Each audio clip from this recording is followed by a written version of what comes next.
முத்தி போடாதா ஜஸ்மிதா வா சரி வா நான் தரோம் மாமா போறியா பாதிமே வரோம் அங்கதான் ஓட்டணும் இதுல தண்ணி குடிச்சிட்டே இருக்கான் இன்னும் தெளிக்கலாம் கூடாது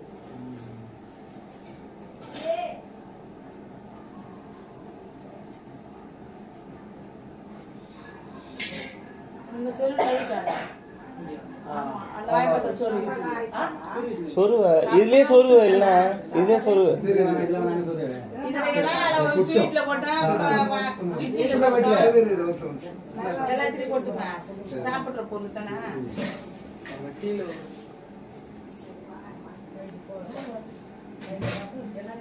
ஐயோ வாங்க வாங்க வாடா எனக்கு கொஞ்சம் கும்பறனா ஆடி அம்மா சின்னம்மா வா நீ போய் காட்டுப்போ எல்லாம் காட்டுதா நீ மட்டும் போய் காட்டு அந்த குழந்தை நீ காட்டுமா சுத்தி போறது லைனா காட்டு